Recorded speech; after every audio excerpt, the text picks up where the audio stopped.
Sejak invasi besar-besaran Rusia ke Ukraina pada Februari 2022, banyak yang menyebut perang tersebut merupakan kesalahan kalkulasi yang dilakukan Presiden Rusia Vladimir Putin. Namun demikian, perang tersebut terjadi juga karena kesalahan Presiden Amerika Serikat Joe Biden dalam memberikan penilaian lebih terhadap Ukraina dan mengabaikan Rusia. Putin memang dianggap melakukan kesalahan fatal dengan menginvasi Ukraina dan menilai Kiev akan segera jatuh serta akan membentuk pemerintahan boneka. Faktanya hingga setahun berlalu Kiev terus dibom tetapi pemerintahan Ukraina masih berdiri tegak. Hanya saja Putin justru terus melayani Ukraina yang didukung Amerika Serikat dan NATO untuk melaksanakan perang dalam durasi yang lama.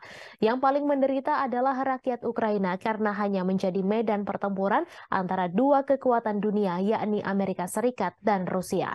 Saat perang berlarut-larut tanpa akhir yang terlihat merupakan kesalahan utama yang dilakukan Presiden Amerika Serikat Joe Biden. Berikut 5 kesalahan yang dilakukan Presiden Biden dalam menilai perang Ukraina-Rusia. Yang pertama, konflik global antara demokrasi dan otokrasi. Sejak awal, Biden memposisikan diri dengan landasan moral yang tinggi. Ia membingkai konflik di Ukraina sebagai konflik global antara demokrasi dan otokrasi. Dilansir dari Al Jazeera, hal tersebut disampaikan pakar kebijakan luar negeri Amerika Serikat Marwan Bisara.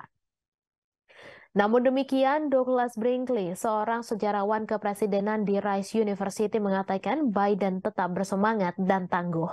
Itu mengacu pada perjuangan mantan presiden untuk menanggapi invasi Soviet ke Afghanistan pada 1979. Yang kedua, meremehkan nasionalisme Rusia.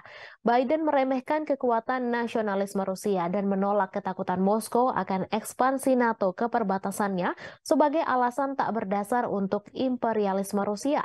Beberapa bulan menjelang perang, Biden merusak upaya untuk mengimplementasikan perjanjian Minsk yang ditandatangani pada 2014 dan 2015 untuk mengakhiri konflik di wilayah Donbas.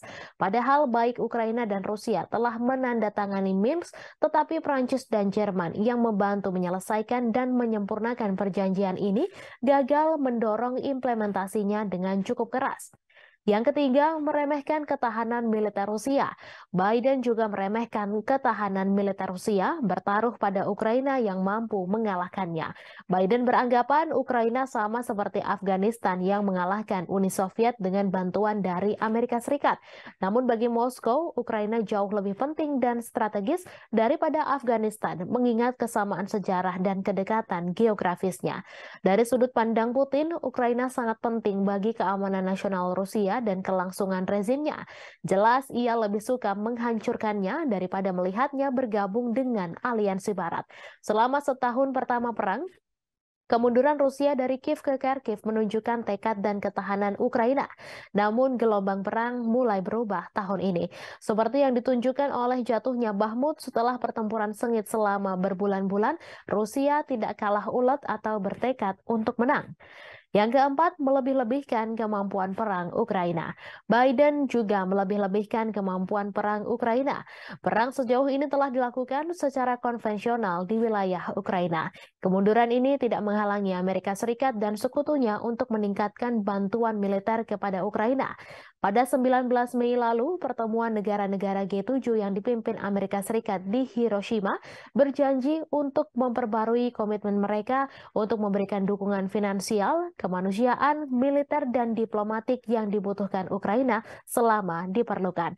Apa yang dimulai dengan pengiriman amunisi ke Ukraina diperluas untuk memasok artileri dan tank Amerika dan Jerman, sistem pertahanan Patriot, dan drone yang memungkinkan Ukraina melakukan perlawanan ke wilayah Rusia.